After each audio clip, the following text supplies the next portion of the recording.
हमारे चैनल की एक बिल्कुल ही नई वीडियो के अंदर आप सबका स्वागत है। आज हम जिस मूवी के बारे में बात करने वाले हैं उस मूवी का नाम है मुझिया, और ये मुझिया मूवी इंडिया में आज रिलीज हुई है। और इसको लेकर खास बात तो ये है कि इस वाली मूवी को भी उन्हीं मेकर्स ने बनाया है जिन्होंने स्त्री मूवी को बनाया था, और इसीलिए मुझिया मूवी के अंदर भी हॉरर के साथ साथ कॉमेडी भी है। इसके साथ अगर बात करें मूवी की स्टोरी की तो स्टोरी भी काफी अच्छी है, और इसीलिए आज की इस वीडियो के अंदर मैं इसी मुझिया मूवी की स्टोरी को डिटेल से एक्सप्लेन करने जा रहा हूँ और आपको इस मूवी की पूरी कहानी बताने जा रहा हूँ, ताकि आप सभी घर बैठे इस पूरी मूवी को एंजॉय कर सके। तो इसी बात पे जल्दी से वीडियो को लाइक कर दीजिए, और अगर आपको वीडियो पसंद आए तो कमेंट्स के अंदर मुझिया जरूर लिखें, या फिर अगर आप चाहें तो गुड, वेरी गुड या फिर ऐसे किसी और वर्ड को भी लिख सकते हैं। और ये सब इसीलिए ताकि हमें भी ये पता चल सके कि आपको वीडियो पसंद आई है। तो फिर आइए अब हम बिना किसी देरी के आज की इस कमाल की वीडियो को स्टार्ट करते हैं।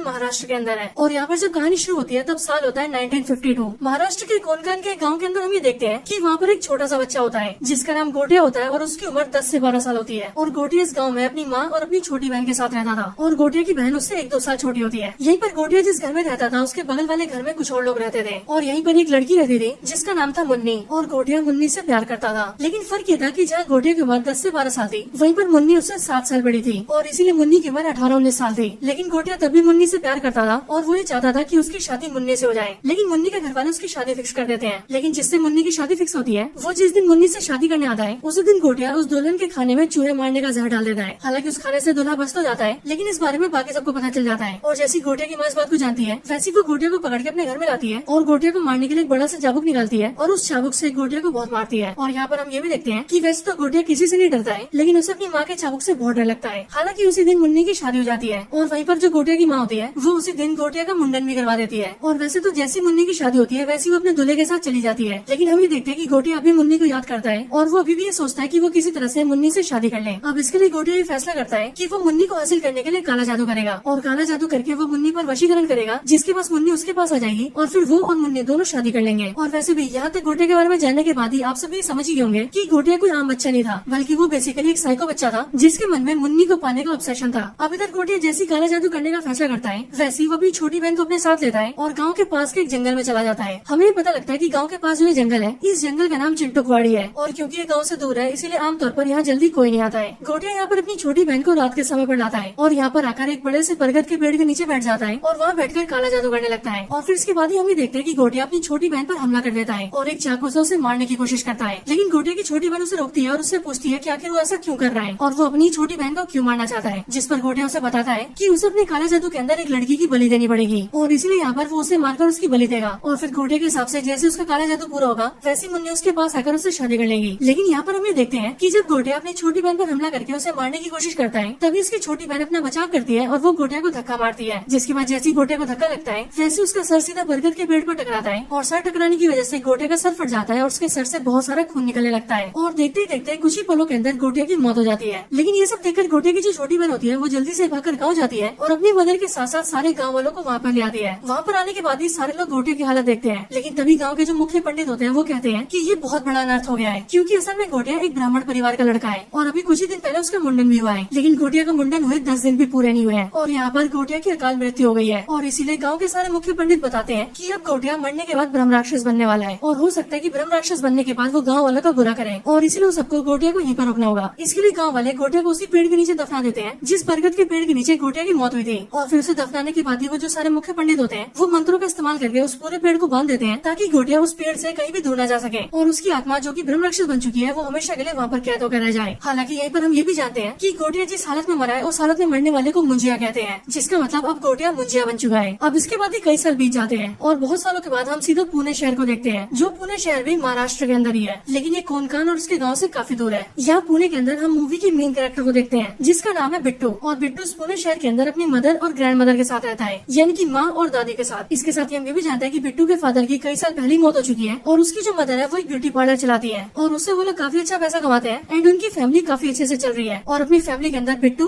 उसकी मदर और उसकी दादी तीनों काफी खुश हैं। साथ ही साथ हम ये भी जानते हैं कि बिट्टू भी अपनी मदर की उनकी काम में हेल्प करता है, और बिट्टू को भी लड़कियों के बाल काटना और उनका मेकअप करना काफी अच्छे से आता है। यही पर हम देखते हैं कि बिट्टू की एक दोस्त होती है जो कि उसके बगल वाले घर में रहती है, और बिट्टू की इस वाली दोस्त का नाम होता है बेला, और ये बेला जो कि एक लड़की होती है वो बिट्टू की बचपन की दोस्त होती है, और ये दोनों बचपन से एक साथ खेल कूद कर बड़े हुए हैं। यहाँ पर बेला बिट्टू से मिलने आती है, और वो बिट्टू से अपने बॉयफ्रेंड को भी मिलवाती है, और हम ये देखते हैं कि बेला के बॉयफ्रेंड का नाम कुबा होता है, और वो एक अंग्रेज होता है। लेकिन बिट्टू को बेला के बॉयफ्रेंड से मिलकर खुशी नहीं होती, क्योंकि असलियत में बिट्टू मन ही मन बेला से प्यार करता है, लेकिन उसने कभी भी बेला से ये बात बोली नहीं है। हालांकि यहीं पर हम ये देखते हैं कि कि बिट्टू को उसके मन में अचानक से वही पेड़ दिखता है जिस बरगद के पेड़ के नीचे मुंजिया को कैद करके रखा गया है। साथ ही साथ यहाँ पर बिट्टू ये भी देखता है कि इस बरगद के पेड़ के ऊपर एक राक्षस जैसा बच्चा है जो कि उसे अपने पास बुला रहा है। और यहाँ बिट्टू ये भी सोचता है कि उसे ये ख्याल बचपन से आ रहे हैं और वो हमेशा अपने मन में इसी पेड़ को देखता है। लेकिन यहाँ बिट्टू इन सारी बातों को इग्नोर करता है और वो अपने घर से बाहर निकलकर अपने दोस्त से मिलने जाता है। हम ये देखते हैं कि बिट्टू का एक बेस्ट फ्रेंड होता है जो कि एक सरदार होता है और उसका नाम स्पीलबर्ग होता है। अब वैसे तो रियल में इसका नाम स्पीलबर्ग नहीं होता, लेकिन अब क्योंकि बिट्टू के सरदार दोस्त को वीडियो शूट करने का काफी शौक होता है, इसीलिए वो अमेरिका के फिल्म मेकर स्पीलबर्ग से इंस्पायर होकर अपना खुद का नाम भी स्पीलबर्ग रख लेता है। यहाँ पर हम ये देखते हैं कि बिट्टू अपनी लाइफ में काफी खुश होता है, लेकिन फिर एक दिन अचानक से बिट्टू को उसके चाचा की बेटी का फोन आता है, यानी कि उसकी कजन सिस्टर का, जिसका नाम होता है रुक्कू। फोन पर रुक्कू बिट्टू से कहती है कि उसके घर वालों ने उसकी शादी फिक्स कर दी है और इसीलिए अब कुछ ही दिनों के अंदर उसकी सगाई होने वाली है। इसीलिए वह चाहती है कि बिट्टू अपनी फैमिली के साथ उसकी सगाई में आए। वो बताती है कि उसने बिट्टू की माँ को और दादी माँ को दोनों को इन्विटेशन दे दिया है और इसीलिए वो बिट्टू को भी पर्सनली बोल रही है। इसीलिए वो चाहती है कि उसकी सगाई में सब लोग आए। और फिर इसीलिए इसके बाद हम देखते हैं कि बिट्टू, उसकी मदर और उसकी ग्रैंड मदर तीनों फैसला करते हैं कि वो तीनों रुक्कू की सगाई में जाएंगे। हालांकि यहीं पर हम नोटिस करते हैं कि बिट्टू की मदर इस बात को सुनकर काफी ज्यादा नाराज हो जाती है और वो बिट्टू की ग्रैंड मदर से कहती है कि वो बिट्टू को लेकर रुक्कू की सगाई में नहीं जाना चाहती, क्योंकि वो जब भी बिट्टू को लेकर गाँव जाती है तब हमेशा बिट्टू की तबीयत खराब हो जाती है। लेकिन इसके बावजूद भी हम ये देखते हैं कि वो तीनों गाँव जाने का प्लान करते हैं और वो तीनों गाँव जाने के लिए निकल जाते हैं। आगे हमें पता लगता है कि रुक्कू और उसके पेरेंट्स यानी कि बिट्टू के चाचा की फैमिली कोन कान के उसी गाँव में रहते हैं जिस गाँव में मुंजिया रहता था। और अब क्योंकि बिट्टू मुंजिया के गाँव से जुड़ा हुआ था और उसे हमेशा ही मुंजिया के ख्याल भी आते थे, इसलिए यहाँ पर ये सब देख के हमें ये तो क्लियर हो जाता है कि हो ना हो बिट्टू का मुंजिया से कोई ना कोई कनेक्शन तो जरूर है। हालांकि इन सबके बाद ही बिट्टू और उसकी फैमिली सीधे गाँव पहुँचते हैं और कोनकान के गाँव में आकर वो लोग सीधा अपने चाचा के घर जाते हैं। बिट्टू जब चाचा के घर पहुँचता है तब वहाँ पर उसके चाचा की फैमिली उन सबको देखकर काफी खुश होती है। लेकिन हम यहाँ पर ये भी नोटिस करते हैं कि बिट्टू का जो चाचा है वो बिट्टू को और उसकी मदर को दोनों को नापसंद करता है और वो इसीलिए क्योंकि बिट्टू के चाचा का ऐसा मानना है कि उसके बड़े भाई की मौत बिट्टू और उसकी मदर की वजह से हुई है। और इसीलिए हम ये देखते हैं कि यहाँ पर घर के अंदर बिट्टू के चाचा बिट्टू की मॉम को थोड़ा बुरा भला कहते हैं, जिस वजह से उन दोनों के बीच आर्गुमेंट हो जाती है। लेकिन इसी आर्गुमेंट की वजह से बिट्टू के चाचा को और ज्यादा गुस्सा आता है और वो गुस्से में आकर बिट्टू को उसके डैड की मौत के बारे में बताने लगता है। अब यहाँ पर हम ये भी जानते हैं कि बिट्टू को अब तक ये पता नहीं होता है कि उसके डैड की मौत कैसे हुई थी, क्योंकि उसकी मदर और दादी ने इस बारे में उसे कभी कुछ नहीं बताया था। लेकिन यहाँ पर बिट्टू का चाचा गुस्से में आकर बिट्टू को सब कुछ बताने लगता है और वो बिट्टू से कहता है कि यह हमारे गाँव के पास ही एक जंगली एरिया है जिसका नाम है चिंटुकवाड़ी और वो चिंटुकवाड़ी हमारी पुश्तैनी जगह है। लेकिन उसी चिंटुकवाड़ी के अंदर एक बरगद का पेड़ है जो कि शापित है, क्योंकि बहुत साल पहले वहाँ पर एक लड़का मर गया था और अब गाँव वालों को ऐसा मानना है कि वो मुंजिया बन गया है, इसीलिए उसके डर से रात को वहाँ पर कोई भी नहीं जाता है। लेकिन आज से काफी साल पहले उसके बड़े भाई ने यानी कि बिट्टू के फादर ने उस चिंटुकवाड़ी को बेचने की कोशिश की थी। लेकिन अब क्योंकि उसके शापित होने के किस्से सबको पता है, इसीलिए कोई भी चिंटुकवाड़ी को खरीदने को तैयार नहीं था, क्योंकि सबके मन में उस पेड़ का और मुंजिया का डर था। और इसी वजह से उसके बड़े भाई ने डिसाइड करा कि वो चिंटुकवाड़ी से उस पेड़ को ही काट देगा। लेकिन जैसे उसका बड़ा भाई उस पेड़ को काटने गया ताकि पेड़ के कटने के बाद ही वो साबित कर सके कि ना तो वो पेड़ शापित है और ना ही वहाँ पर कोई मुंजिया है। लेकिन जैसे उसका बड़ा भाई पेड़ को काटने गया वैसे अचानक से उसकी मौत हो गई और वो पास के समुद्र के अंदर डूब गया। और फिर इसके आगे बिट्टू का चाचा बिट्टू से कहता है, बिट्टू तुम जानते हो कि तुम्हारे पापा ने ये सब किसके लिए किया था? तुम्हारे पापा ने ये सब किया था तुम्हारी माँ के लिए, क्योंकि तुम्हारे पिता को तुम्हारी माँ का ब्यूटी पार्लर बड़ा करना था और उसे एक बढ़िया सा ब्यूटी पार्लर खोल के देना था और इसी काम के लिए उन्हें पैसे चाहिए थे जिसके लिए वो चिंटुकवाड़ी बेचना चाहते थे। लेकिन उन समय उनकी मौत हो गई और इसीलिए उस दिन के बाद से मैं तुम्हारी माँ से बहुत नफरत करता हूँ, क्योंकि मेरा ये मानना है कि उन्हीं की वजह से मेरे बड़े भाई की मौत हुई है। और हाँ बिट्टू, क्योंकि तुम इस औरत के बेटे हो इसीलिए मुझे तुमसे भी नफरत है। अपने चाचा के मुँह से इन सारी बातों को सुनकर बिट्टू रोने लगता है और इसीलिए रोते हुए वो सीधा घर के बाहर आता है और बाहर आकर सीधा स्कूटी उठाता है और वहाँ से डायरेक्टली चिंटुकवाड़ी चला जाता है। और चिंटुकवाड़ी पहुंचकर वो उसी बरगद के पेड़ के आगे आ जाता है जहाँ पर उसके फादर की मौत हुई थी। इधर बाकी के घर वाले भी बिट्टू को ढूंढने लगते हैं और बिट्टू के चाचा जानकारी के लिए सारे गाँव वालों को फोन करते हैं, जिसके बाद उसके चाचा को पता लगता है कि गाँव के एक आदमी ने बिट्टू को चिंटुकवाड़ी में जाते हुए देखा था। बिट्टू का चाचा ये बात जानने के बाद ही परिवार वालों को बिट्टू के बारे में बताता है और वो सबसे कहता है कि बिट्टू चिंटुकवाड़ी के अंदर है। बट ये सुनकर बिट्टू की दादी बिट्टू के चाचा से कहती है कि वो जल्दी से चिंटुकवाड़ी जाए और बिट्टू को बचा कर लाए। लेकिन बिट्टू का चाचा ऐसा करने से मना कर देता है और वो बिट्टू की दादी से यानी कि अपनी माँ से कहता है कि रात के टाइम पर चिंटुकवाड़ी में कोई नहीं जाता है और इसीलिए वो भी वहाँ पर नहीं जाएगा। लेकिन ये सुनने के बाद ही बिट्टू की दादी ये फैसला करती है कि वो खुद ही चिंटुकवाड़ी में जाएगी और बिट्टू को बचा कर लाएगी, क्योंकि बिट्टू की दादी ये जानती थी कि चिंटुकवाड़ी में जाने से बिट्टू की जान को खतरा हो सकता है। हालांकि चिंटुकवाड़ी जाने से पहले हमें देखते हैं कि बिट्टू की दादी अपना एक बक्सा खोलती है और बक्से के अंदर से एक चाबुक निकालती है और फिर यहाँ पर हम ये नोटिस करते हैं कि ये बिल्कुल वही चाबुक होता है जिस चाबुक का इस्तेमाल करके मुंजिया की माँ उसे मारा करती थी। हालांकि फिर इसके बाद हम ये भी जान जाते हैं कि असल में बिट्टू की जो दादी है वो मुंजिया की छोटी बहन है, यानी कि वही छोटी बहन जिसे मुंजिया ने मारने की कोशिश करी थी, लेकिन उस रात वो खुद ही मारा गया था। और इसके साथ ही यहीं पर हम ये भी जानते हैं कि बिट्टू के ख्यालों में उसे हर बार मुंजिया और वो बरगद का पेड़ भी इसलिए दिखते हैं क्योंकि बिट्टू मुंजिया के वंशज का है और बिट्टू के अंदर भी मुंजिया के परिवार का एक खून है और इसलिए मुंजिया अपने परिवार के लोगों को देख सकता है। यहाँ पर बिट्टू की दादी यानी कि मुंजिया की बहन ये जानती थी कि मुंजिया को अगर किसी से डर लगता है तो वो डर लगता है सिर्फ उसकी माँ के चाबुक से और इसीलिए इसी चाबुक से उसे कंट्रोल किया जा सकता है। और इसीलिए यहाँ पर बिट्टू की दादी इस चाबुक को लेती है और चाबुक लेकर सीधा चिंटुकवाड़ी जाती है। चिंटुकवाड़ी पहुँचते ही जैसी वो बरगद के पेड़ के सामने आती है वैसी बिट्टू की दादी देखती है कि उस बरगद के पेड़ के ऊपर मुंजिया बैठा है जो कि बिट्टू की दादी को देखते ही पहचान जाता है कि वो उसकी छोटी बहन है और इसलिए मुझे उस पर हंसता है और वो उससे कहता है कि उसकी छोटी बहन तो बहुत बड़ी हो गई है। लेकिन यहीं पर बिट्टू की दादी मुझे ऐसे यानी कि अपने बड़े भाई से कहती है कि दादा प्लीज वो उसके पोते को छोड़ दें। अब यहाँ पर आप सब जानते होंगे कि मराठी के अंदर बड़े भाई को दादा कहते हैं, इसीलिए यहाँ पर बिट्टू की दादी मुझे को दादा कहती है। अगले पल बिट्टू की दादी देखती है कि मुझे ने अपने बरगद के पेड़ की शाखाओं से बिट्टू को बांध रखा है और इसलिए बिट्टू की दादी जैसी बिट्टू को देखती है वैसी वो वहाँ जाती है और वो बिट्टू को छुड़ाने की कोशिश करती है। लेकिन मुंजिया ने टहनियों से बिट्टू को बांधा होता है और इसलिए बिट्टू की दादी उन पर चाबुक मारती है। और यहाँ पर हम ये देखते हैं कि चाबुक के मार से न सिर्फ मुझे डरता है बल्कि इस चाबुक की मार से मुंजिया को नुकसान भी होता है और इसीलिए मुंजिया जल्दी से बिट्टू को छोड़ देता है। जिसके बाद बिट्टू की दादी बिट्टू को लेकर वहाँ से जाने लगती है। लेकिन जैसे वो लोग जा रहे होते हैं वैसे मुंजिया बिट्टू के पास आता है और वो उसकी पीठ पर अपना हाथ चिपका देता है। पर यह देखकर बिट्टू की दादी फिर से मुंजिया को मारती है, जिसके बाद चाबुक के लगता है मुंजिया उसे छोड़ देता है और वो फिर से पेड़ पर चला जाता है। इसके बाद ही बिट्टू की दादी जल्दी से उसे लेकर चिंटू गाड़ी से बाहर आती है और वहाँ से काफी दूर आने के बाद ही बिट्टू उनसे पूछता है कि दादी आखिर ये सब क्या है, वो कौन था और आप उसे कैसे जानती थी और आखिर आपको ये कैसे पता था कि उसे इसी चाबुक से डर लगता है। इन सब बातों को सुनने के बाद ही बिट्टू की दादी उसे सब कुछ बताती है और वो उसके सामने सारी सच्चाई को रख देती है। जिसके बाद बिट्टू ये जान जाता है कि वो मुंजिया असल में उसकी दादी का बड़ा भाई है और उसने अब तक क्या क्या किया है। मुंजिया के बारे में सब कुछ जानने के बाद ही बिट्टू भी काफी डर जाता है। लेकिन बिट्टू की दादी उससे कहती है कि उसे अब डरने की कोई जरूरत नहीं है क्योंकि मुंजिया उस पेड़ से दूर कहीं नहीं जा सकता है और इसीलिए बिट्टू को भी बस इस बात का ध्यान रखना है कि वो फिर से कभी भी उस पेड़ के पास न जाए। लेकिन इसके अगले पल में हम ये देखते हैं कि मुंजिया बिट्टू के सामने खड़ा होता है और वो इस टाइम पर उसकी दादी के पीछे होता है। मुंजिया को देखकर बिट्टू हक्का बक्का हो जाता है क्योंकि कुछ टाइम पहले उसकी दादी ने उससे बोला था कि मुंजिया उस पेड़ से दूर कहीं नहीं जा सकता है, लेकिन अब वो उनके पास आ चुका है और इसीलिए वहाँ पर आते ही मुंजिया सीधे बिट्टू की दादी की गर्दन पकड़ता है और वो झटके से उनकी गर्दन तोड़ के उन्हें मार देता है। और फिर यहीं पर ही हम ये समझ जाते हैं कि असल में बिट्टू के जाने से पहले मुंजिया ने जब उसकी पीठ पर हाथ चिपकाया था तब उसके जरिए उसने बिट्टू की पीठ पर अपना निशान छोड़ दिया था और इसीलिए बिट्टू के माध्यम से उसने अपने आप को बरगद के पेड़ से आजाद कर लिया एंड दैट्स व्हाई वो कहीं भी मूव कर सकता है। लेकिन ये सब देखने के बाद ही बिट्टू बेहोश हो जाता है और फिर इसीलिए कुछ टाइम बाद ही गाँव वाले उसे ढूंढते आते हैं और वो बिट्टू को लेकर सीधा हॉस्पिटल जाते हैं। हॉस्पिटल आकर बिट्टू की आंखें खुलती है और तब बिट्टू भी पूछता है कि उसकी दादी कैसी है, जिस पर उसके घर वालों से बताते हैं कि वहाँ चिंटू गुवाड़ी से थोड़ी सी दूरी पर उसकी दादी की लाश मिली है, जिसका मतलब उसकी दादी मर चुकी है। हालांकि पुलिस ने इन्वेस्टिगेशन की है और इसीलिए पुलिस का ऐसा मानना है कि शायद से उसकी दादी फिसल कर गिर गई होगी और इसीलिए उनकी मौत हो गई होगी। लेकिन असल में बिट्टू इस बात को जानता था कि उसकी दादी की मौत गिरने से नहीं हुई है बल्कि उसकी दादी को मुंजिया ने मारा है। हालांकि बिट्टू इतना ज्यादा डरा होता है कि वो इस बारे में किसी को भी बता नहीं पाता है। लेकिन इसके बाद ही हम ये देखते हैं कि बिट्टू के जो चाचा होते हैं वो बिट्टू की मदर से झगड़ा करने लगते हैं और वो फिर से बिट्टू की मदर को ब्लेम करते हैं कि पहले उसकी वजह से उसका भाई मर गया और अब उस औरत की वजह से उसकी माँ भी मर गई। लेकिन ये सब सुनकर बिट्टू की मदर को गुस्सा आता है और इसीलिए वो बिट्टू को लेकर उस गाँव से निकल जाती है और बस पकड़ के सीधा पुणे आने लगती है। लेकिन बस में हम ये देखते हैं कि बिट्टू की पीछे वाली सीट पर मुंजिया होता है और बिट्टू भी जैसी मुंजिया को देखता है वैसे वो बहुत डर जाता है। हालांकि यहाँ पर मुंजिया बिट्टू को बताता है कि उसे सिर्फ और सिर्फ बिट्टू देख सकता है और कोई भी नहीं, और वो इसीलिए क्योंकि बिट्टू की रगों में उसका खून दौड़ रहा है। हालांकि मुंजिया को देखकर बिट्टू काफी ज्यादा डर जाता है। लेकिन अचानक से मुंजिया गायब हो जाता है और फिर आगे हम ये देखते हैं कि बिट्टू अपने घर आ चुका है। लेकिन घर आने के बाद जैसी रात होती है और बिट्टू सोने जाता है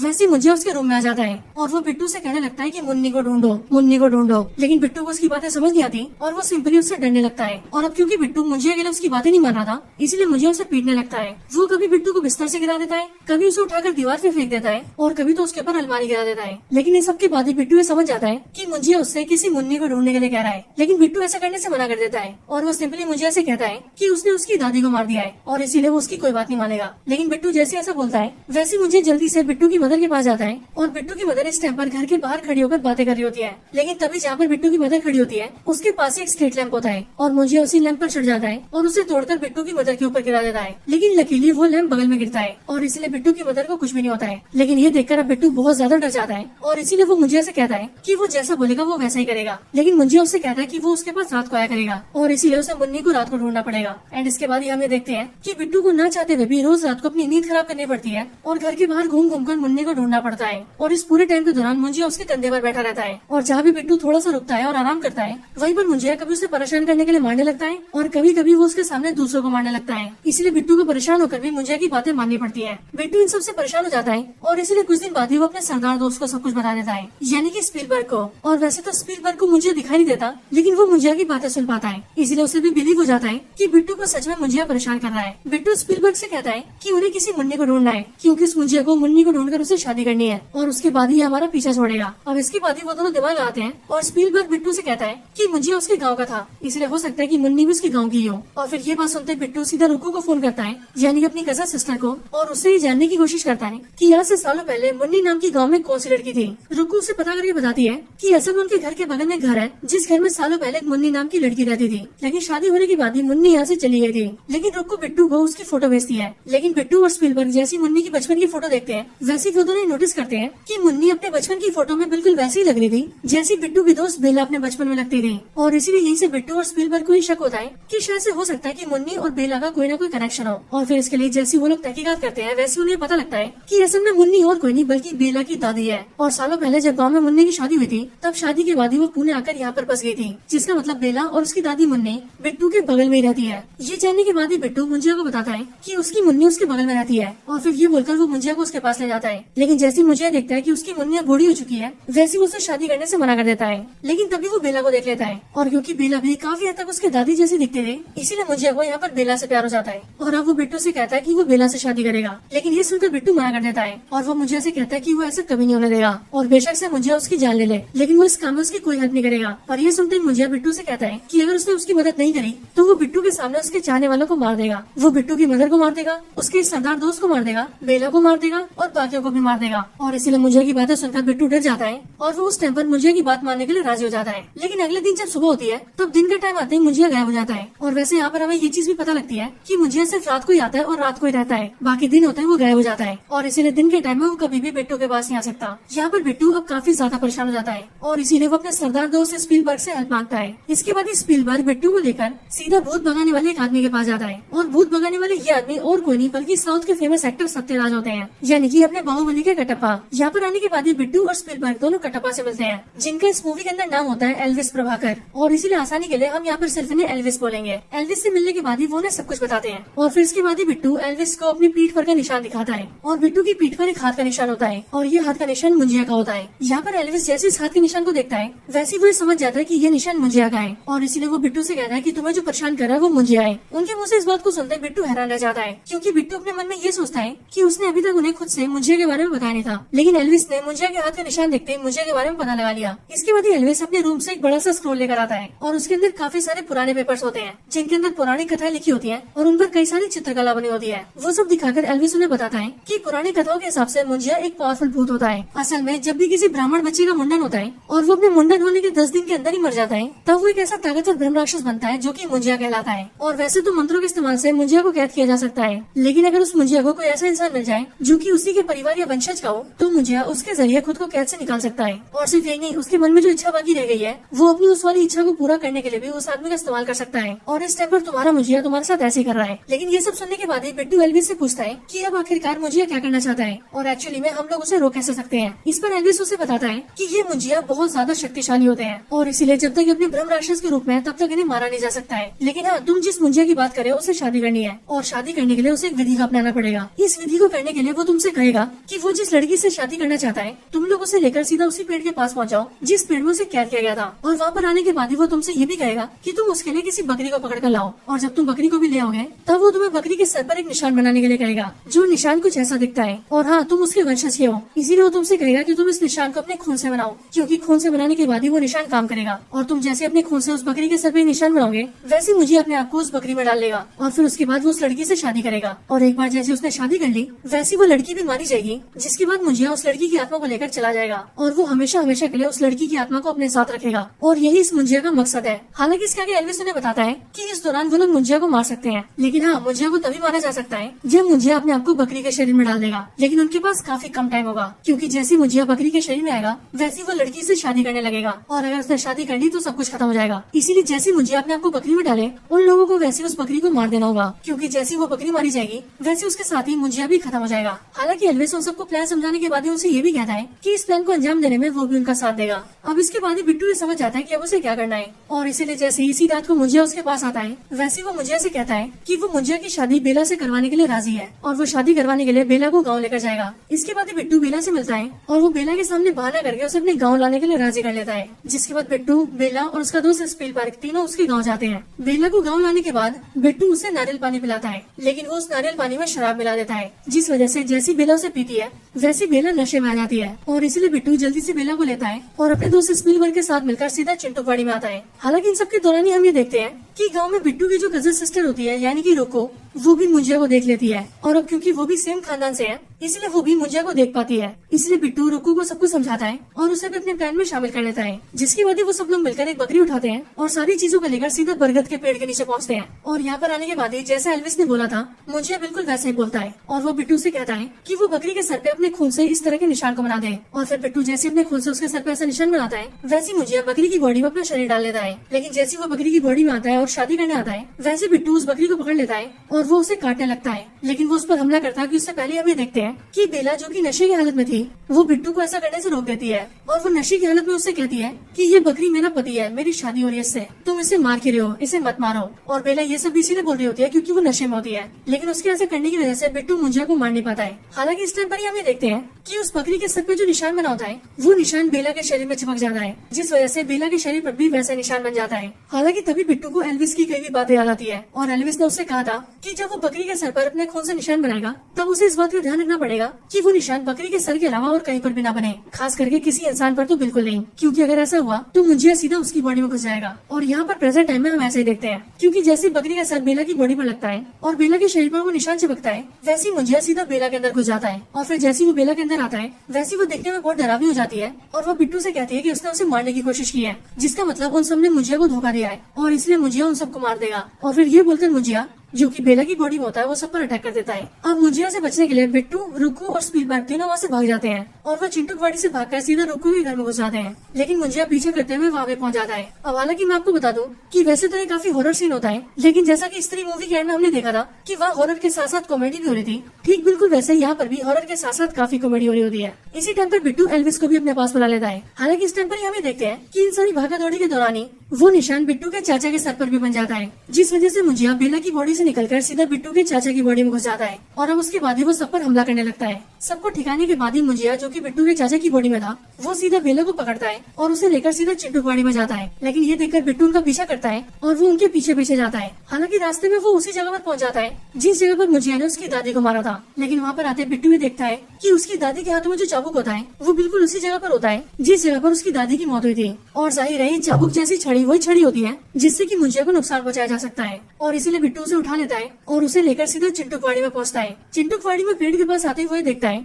कि वहाँ पर मुंजिया बेला से शादी करके उसकी आत्मा को अपने साथ ले जाने की तैयारी कर रहा है। लेकिन तभी ये सब देखकर वो बेला को बचाने की कोशिश करता है और उस चाबुक जैसी छड़ी से मुंजिया पर अटैक करता है। हालांकि इस दौरान बिट्टू उस पर काफी हमले करता है, लेकिन तभी मुंजिया काफी ज्यादा पावरफुल होता है और इसीलिए वो बिट्टू को उठा कर फेंकता है। लेकिन हम ये देखते हैं कि बिट्टू फाइट करते हुए किसी तरह से अपने चाचा की पीठ पर वही निशान बना देता है जिस निशान से मुंजिया शरीर बदलता है। और फिर चाचा की पीठ पर निशान बनाने के बाद ही बिट्टू जल्दी से वो निशान पेड़ पर भी बना देता है। और फिर जैसे ही वो पेड़ पर निशान बनाता है, वैसे हम ये देखते हैं कि मुंजिया बिट्टू के चाचा की बॉडी से निकल जाता है और वो सीधा पेड़ की बॉडी में घुस जाता है। मतलब कि अब मुंजिया पेड़ के अंदर आ जाता है और अब बिट्टू को और बेला को ऐसा लगता है कि उन लोगों ने मुंजिया को पेड़ के अंदर कैद कर दिया है। लेकिन अब क्योंकि मुंजिया बहुत ज्यादा पावरफुल था, इसीलिए मुंजिया पेड़ के अंदर आने के बाद भी पूरे पेड़ को कंट्रोल करता है और वो पेड़ की टहनियों से उन सबको पकड़ने लगता है। लेकिन तभी बेला ये देखती है कि उस बरगद के पेड़ के पास ही एक लालटेन रखा है जिसके अंदर काफी सारा मिट्टी का तेल है। और इसीलिए बेला किसी तरह से उसे उठाती है और उसे लेकर सीधा पेड़ के ऊपर मारती है, जिससे कि पेड़ के ऊपर मिट्टी का तेल लग जाता है। और फिर तभी बिट्टू ये देखता है कि उसके पास भी एक लकड़ी है जो कि जल रही है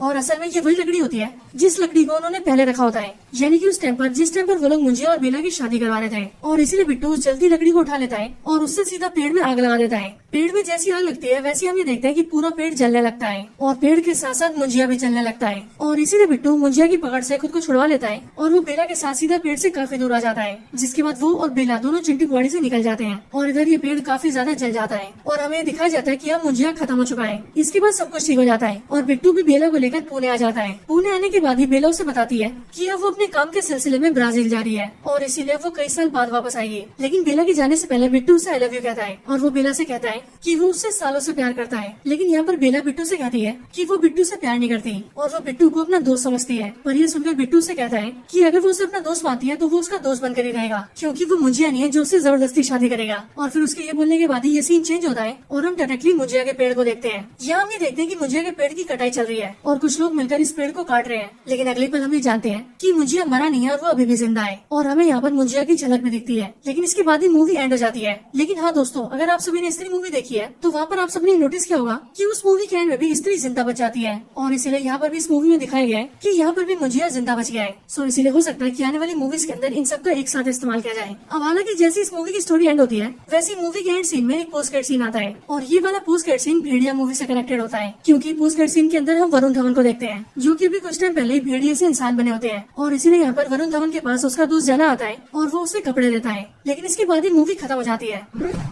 सो दोस्तों यही थी वीडियो मुझे मूवी की स्टोरी के ऊपर। आप सभी को इस मूवी की स्टोरी कैसी लगी ये आप मुझे कमेंट्स के अंदर जरूर बताएं और अगर आप सभी का कोई और रिकमेंडेशन हो तो वो भी मुझे कमेंट्स के अंदर बता सकते हैं। बाकी वीडियो पसंद आई हो तो उसे लाइक जरूर करें, चैनल को सब्सक्राइब नहीं करा तो अभी के भी सब्सक्राइब करें, वीडियो को शेयर करना चाहते हैं तो ज्यादा से ज्यादा शेयर करें एंड आप सभी इसी तरह से हंसते और मुस्कुराते रहें। बाकी मैं आपसे मिलता हूँ ऐसी किसी और बेहतरीन वीडियो में, तब तक के लिए गुड बाय।